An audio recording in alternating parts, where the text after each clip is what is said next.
Portions of the following program may have been pre-recorded. So I might be driving an hour to go to this fucking church because I was sold on it. Which one is that? It's in Niles. Niles? Okay. Oh, that's not too far from here. Right.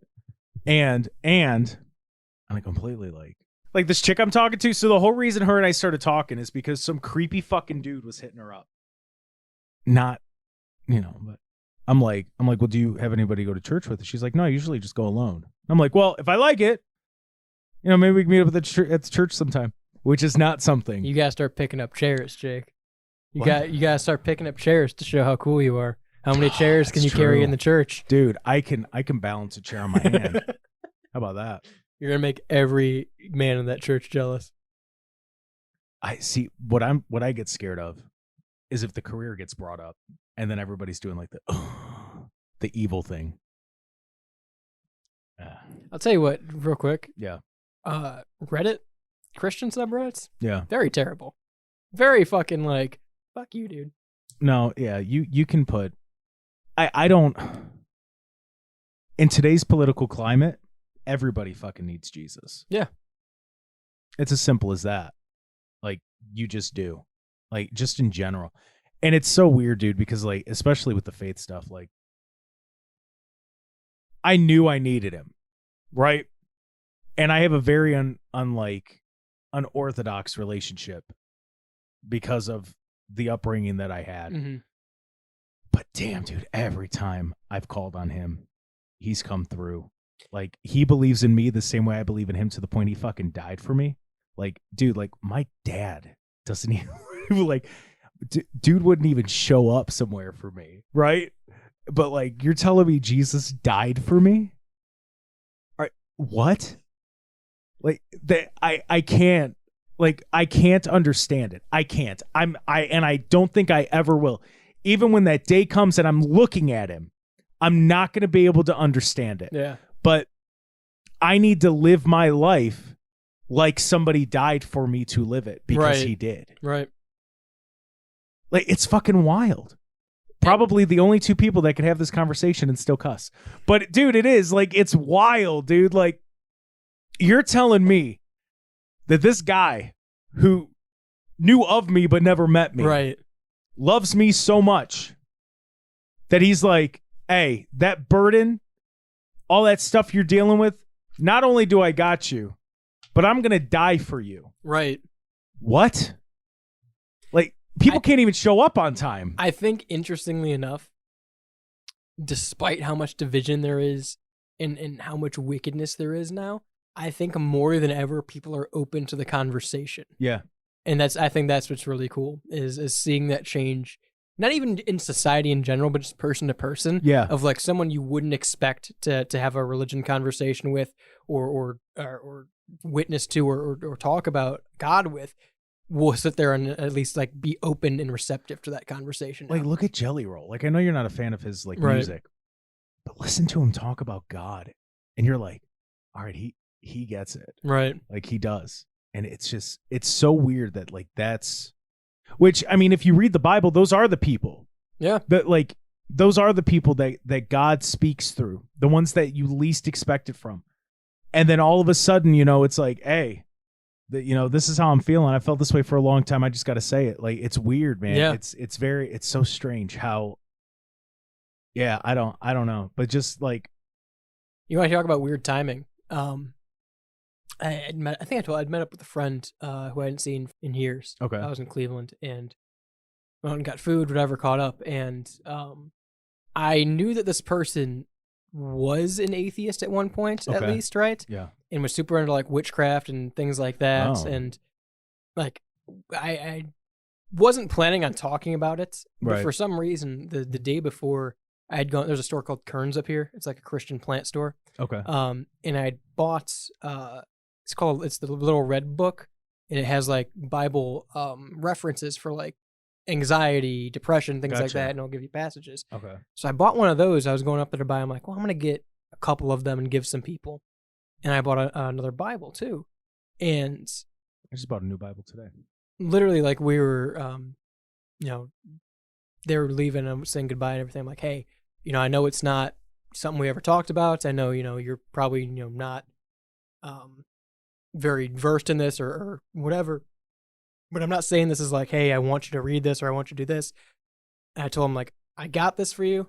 I just want you to have it because I don't want the reason that, I don't want to be, you don't meet Christ because you never had the opportunity. Right. So I want to just give you this, just as, do with it what you want. You can put it on a shelf. You can read it. You can do whatever you want with it. Right. But I just want you to know, that I gave you this and you can have it. And they told me, it's really weird timing because the day before they had just gotten rid of all of their like satanic books and witchcraft books and thrown them away. And I'm like, that's crazy timing of something that I did on impulse, Yeah, like for me, I don't know. I've been getting into, like, Christian music is great to listen to when you're just driving. And there's a Toby Mac song. I just love Toby Mac. Mac's great. Dude, DC Talk and then Toby Mac. Come on. But there's one of his new songs where it's like, I could use a little church right now. I could use a little family around. And like, I just jam out to that when I'm driving back because DC 6 hours. So if I speed 5, but like, and I just listen to it on repeat and you just break everything down. Like there's a line in one of his songs where he goes, Father God, I am clay in your hands. Help me to stay that way through all life's demands. And like, I'm not like big on like remembering lyrics, right? But there are times where like when the Serenity Prayer just ain't working, I remember that. Father God, I am clay in your hands. Help me to stay that way through all life's demands, because they rip and they nag and they pull at me and try to make everything. Hold on, I'm trying to make and try to make up what my mind to be. Like, I'm gonna be a daddy who's in the mix. I'm gonna stay a husband who stays legit, and I pray that I'm an artist who rises above the road that is righteous and paved with self-love. It's something like that. And like, I think that's why religion is so scary to people, because it goes back to what we were talking about. You're gonna have to listen to the last episode to understand this one. But if is this gonna be in there? I didn't even hit the intro. That's all right. But we can put it as like a bonus or something, right? But because it's the same with taking a risk on yourself. It's that fear of the unknown. Sure. And it is scary. It is. Like, so for me, like a little religious background for me, when I was a kid, so I was saved and baptized when I was like 7. And because we were like in this church, like my dad was clean and sober, which, based on everything, if you follow this, was very rare. But it was a very extreme church, and like no Halloween. Yeah, we weren't allowed to talk to family members who weren't saved, which is just it was an Emmanuel Baptist temple. Okay, and so there was family that we didn't talk to. That's funny. I was raised Christian Baptist too. Right. And like, they threw away my DC Talk CD because it was of the devil. Because they remade the Jesus is still all right with me song, and the pastor's going, Jesus is not all right. Jesus is Christ. And I'm like, I don't think you get the point of the song, bud. Like, and I'm like 7. But anyways, it's not that deep. Right. Like, I remember, like, I would go soul winning on Saturdays at like age 7. Oh, wow. Right. And I remember sitting there. I was upstairs in my room. I was playing with wrestlers. And I remember my pastor just so happened to be over, which we lived in Seville and the church was in Brunswick. So, that's a good like half an hour drive. I was gonna say 40 minutes maybe. Right around there. And he was over talking to my dad about something. And I just remember like sitting there and I'm like, I think I want to be saved. Like, I think I want to. And nobody like forced me or anything like that. And I remember walking down the steps. We lived in this little townhouse. They're still there. And I walked down the steps and he's sitting there and his name was Pastor Blevins. I go, I think I want to be saved. And I mean, 7-year-olds don't say that. And like, he's just like looking at me and he's like, why? He's like, why do you want to be saved? And I go,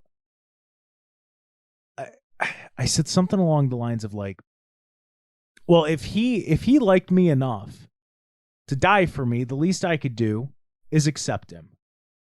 Or something like that. And he's like, okay.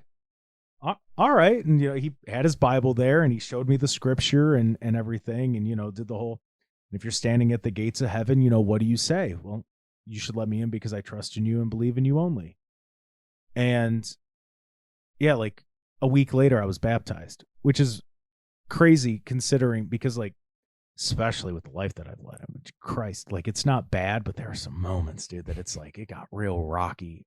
And I don't know that I would have made it out of the things that I made it out of if it wasn't for God. Yeah. You know, dad going through the drugs and everything like that, the stuff with my family. I mean, I don't talk to anybody in my family after my grandfather passed because of everything that went on there. Like, I don't know that I would have made it through because I'm the only member of my family with my last name. I think I'm the second to graduate high school. I know I'm the first to graduate college or have any degree past that. Yeah. I know I'm the only one. So most of them are in jail or dead. So I don't know that I would be here without accepting him into my heart when I was 7. Right. Which is crazy to think about. Like, it's absolutely insane to think about. And then everything that happened after that, dad getting drunk, beating my ass, all that, all that stuff. And then him leaving. Like, I was 14 when my dad left. I had to become the responsible one because my mom was a wreck. Like, there were times we didn't have electricity. There were times no food. Like we would go to the church and get food, which it's so funny to me, like, because it's so commonplace now, which is heartbreaking. Oh, yeah. But, like, you just got to do that sometimes. And the food's expired. It's been sitting there for like a year and a half. But, like, we would always joke around. We'd be like, oh, we spent a lot of money on these, but, like, we would ration it and we'd make it work. Like, one of the shittiest memories. And, like, I guess I lucked out because I always knew, like, I was never, because car accident, the first one especially. Yeah. Like, I knew I was going to be okay no matter what. And, like, it's a shitty tattoo, but that's the whole reason I got the cross on my arm, because God's always on my shoulder. Mm-hmm. He's always right there, along with my aunts that passed. They're always right there looking out for me.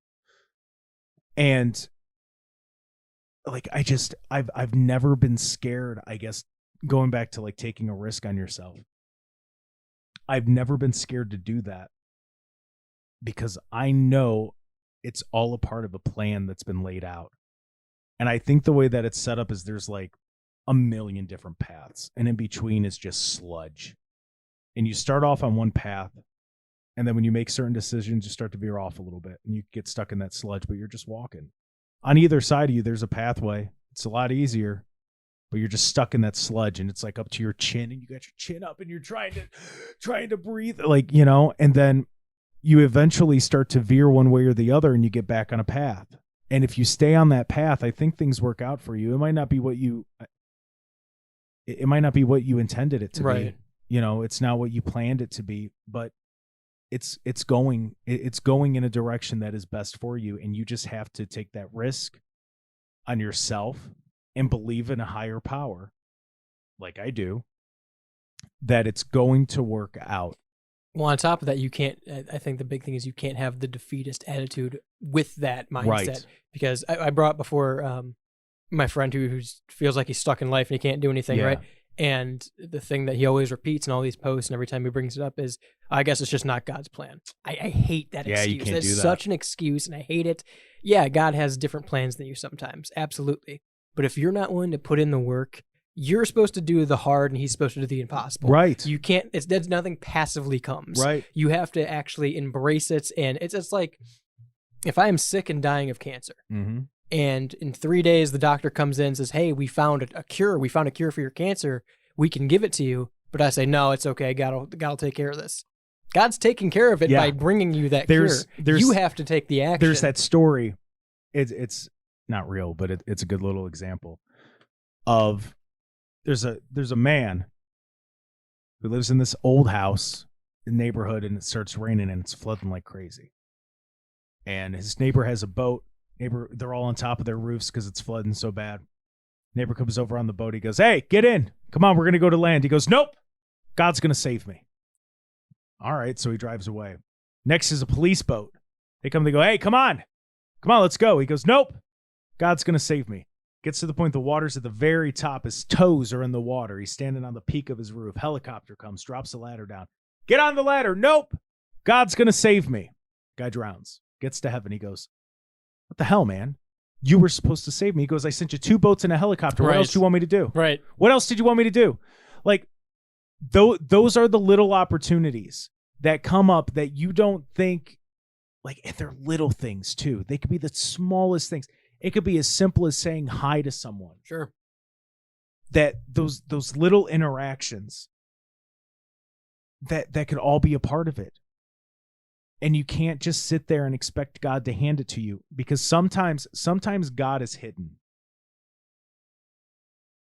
And he's just watching. Yeah. He's going to watch what you're doing. Because I'm a firm believer of he's not just going to hand you something. Right, yeah. You have to be open to it, and you have to be willing to accept it.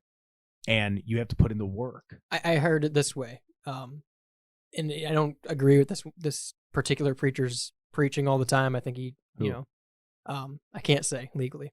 But does he have a giant church? No, he doesn't. Oh, he doesn't. I don't Is know. it somebody local? Yes. Oh, interesting. Yes, Okay. I don't agree with this guy's preaching all the time. Okay. But I think he had a really good analogy. He said salvation's kind of like an insurance policy. You can't have your car totaled and expect to get paid out if you're not putting into your insurance policy. If you're not paying your premium every month, you're not going to get reimbursed for your car. If you're not active in your faith and you're not actively moving forward and working the way God has laid out for us, then you're not going to get it back. Right. You can't sit idle and expect, okay, I believe in God, so why isn't good happening? Right. It's not how it works. See, It's a relationship. And what I struggle with at times. How do I want to say this? How do I say this? I don't feel like I deserve the stuff I've gotten. Oh, absolutely. Like, I don't. No, I understand that. And like, it's hard for me to accept it. Because I don't go to church every Sunday. Right. I watch as much as possible. I surround myself with listening to music and making sure to pray as often. Like, so for instance, on the road, we're in DC, right? And the whole joke became that I'm the dad on the road. Okay. So we order food from DoorDash, and they're like, last night we're in DC. It's like 5 of us. All right, let's all sit down. Let's eat together. We sit down, and they're all just looking at me because I'm sitting at the head of the table. And they're like, so you going to pray? And I'm like, oh, are we? I mean, yeah, if you guys want me to pray, I'll pray. And it was like a 3-minute prayer. Yeah. Because I just kept thinking of things. And I don't know. I don't think it's my responsibility to pray for me. As weird as that sounds. Like, I pray for people that I hate. Sure. Like my aunt. You know the stuff with my aunt. I pray for her as often as I can. The same with my dad. I pray for him as often as I can. I just say, I hope they're doing well, and I hope you look out for them. Because I want them to be okay. I might not like them, but I want them to be okay, and I want them to live a happy life. And that's hard to do at times, but I mean it. I do. I mean it, because there are people that rely on them. Whether it's their job, whether it's the people that they're looking after, whatever. They're like people that I hate, I pray for. And it's almost humbling to do that, because like my feelings don't mean anything outside of me. Nobody cares. Not one person cares. But whether or not that person's successful, that has a ripple effect on a lot of other people. Yeah. So I feel like I have to pray for them. Because if I don't, then what kind of person does that make me? Like, even people like at work that I would completely disagree with and that would try to get me fired, I would pray for them. I hope you give them the understanding. I hope you make them understand why I did what I did. Yeah. Or people that are upset with me, I'd be like, I pray for understanding from their point of view, so I can see what's hurting them and what I did to hurt them. And I pray that they could see my point of view so we could come together eventually. I don't expect it anytime soon, but I pray for that understanding, because that's the least I could do to try to make it okay. Like, I pray for you, I pray for Joel, and literally I'm just like, hey, if Jordan's got something rough going on right now, look out for him. Right. Make sure he's good to go. Make sure he doesn't get in his own head. The same with Shaney, the same with Mrs. Shaney. Like, I pray for everyone, but I never pray for myself. I think the bigger thing on top of that is because I'm relatively the same way. And they call it what, imprecatory prayer, praying on someone else's behalf, right? Okay. I think that's what it is. I could be wrong. Does it have a name? I think it's imprecatory when you're praying for. Are you else. supposed to pray for yourself? I don't know. Like, because I'll pray for wisdom. Right. I don't think you pray for like It's not like, oh, I hope I get this car. I hope I get this Right, job. like when right? people are praying for like Browns games and stuff. Like, Right, come yeah. on, like there's so many other things in life. Praying for discernment is what you're supposed to do. You pray for discernment of Right. like, hey, I don't know what to do. I'm at this crossroads. I need some kind of help out. Things like that are fine, I think. But to what you said, I think it's easy to sit there when you have a relationship with God and Yeah. say, hey, I'm confused. I'm lost. I need help. Give me something. Help me out here. Right. What do I need to do? I think that's easy.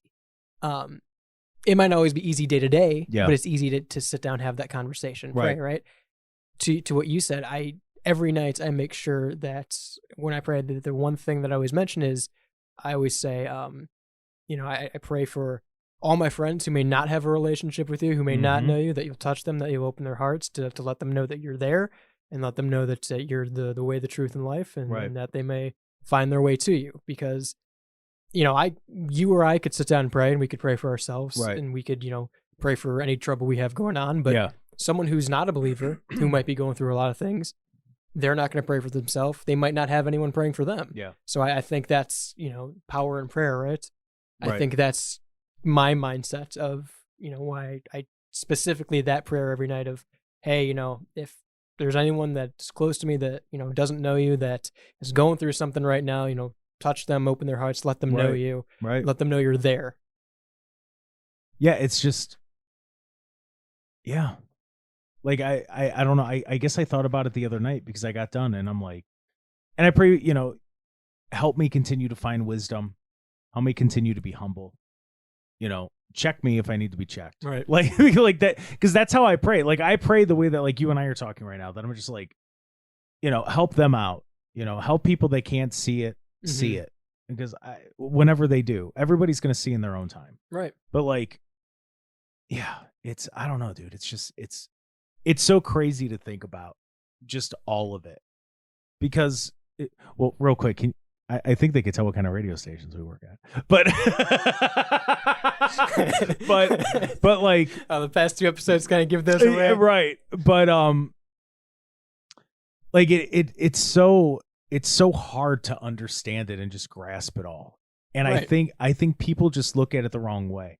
Like for instance, when I was younger and I went to that like really strict church, I understand why a church like that could turn people off. Oh, absolutely. I get it. And Absolutely. for a little bit, it turned me off. And I remember a girl I dated, I mean, this pastor was one of the best preachers I've ever heard in my life, but they didn't have a church. Like they didn't have a physical church. Yeah, I've been to a couple The of church those. were the people. So every week it was at a different spot. Oh, nice. Okay. To the point like it was kind of down by Mohican. Okay, yeah. They'd have it in a cabin, or they'd have it in the woods. I went to one in a movie theater. That's cool shit. We didn't have a building, so there was one where I went to a movie theater. There was one we went to a middle school auditorium. Right. And like, I understand why the people that are extreme in their views. Hang on, real quick. Let me tell Yeah. you, church with 2 bowls of soup, can't beat it. Oh wow! All right. I pray that the soup runs out. But like, I understand why a church that is filled with conflict would turn people off. Oh, absolutely. And I think that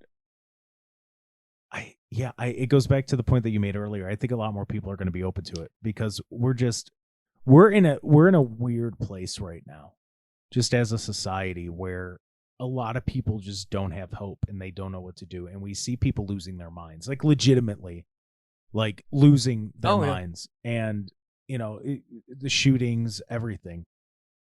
There's a reason why that stuff didn't happen 50 years ago. And you could talk about, the fact that everybody's medicated and all that stuff. But I think a lot of it goes back to how that little voice, I don't think people have that little voice in the back of their head anymore going, don't do that. Because like for me, if I wanted to do something really stupid, I have that voice going, how's that going to look? Right. Like, what are you doing? Is that, What are you doing here? is that, It's Chris Hansen. Right. Chris Hansen's the voice. right. But it's that, is that going to look good to God? You sure you want to do that? Like something that's like really bad. Like if I just want to rip into somebody and I know I could just eviscerate them. Yeah. Because you claim to be Christian. Are you living that lifestyle? Because I remember a talk I had this is a few years ago with somebody, we're completely against it. And it's not, I don't love that you're against it, but I get it. And I understand it. And if you don't understand, I pray that you do. Well, real quick. But I'm not going to lecture you on it. Go on. Real quick, here's the thing. I think this is where you're going with this. Yeah. But that is like the exact mindset that I think is missing, unfortunately, in a lot of churches, is it's not you have to follow what I say, right, or you're going to be damned to hell. It's we're called to witness. We're called to make disciples. We're not the savior. We can't save anyone. Right. There's only one person that can right. do that. I can tell you what can save you, but I can't save you. But and I remember talking to the person and they go, yeah, well, what if you're wrong? And what if I'm wrong? Okay. If I'm wrong, that means that I lived a life where I tried to make people comfortable. I tried to make people happy. I prayed for people to be happy and I prayed for people to be successful. And I tried to live a good life. I don't know if I do. Mm-hmm. I don't know if I do or not, but I try to. Do I make mistakes? 100%. Everybody does. Nobody is perfect. And that's why Christ died for us. But I flipped it around. I go, if I'm wrong, then I just waste away in a box. Sure. But what if you're wrong? Well, I don't have to worry about that because I'm not wrong. Okay. But what if you are? Right. I like the risk with mine. I like the return on investment in mine as opposed to yours. Right. So I'm willing to take that chance and believe in something bigger than me. Yeah. It's crazy. Again, I think the insurance analogy is a good analogy. Yeah, right? it is. No, it Driving with insurance. You deserve it. This has been two white dudes from the Midwest talk about Christianity. Shaney is not going to like these episodes. Yeah, you want to do an off-air episode? Should we? This is an off-air? The preceding program was a WSRR radio production.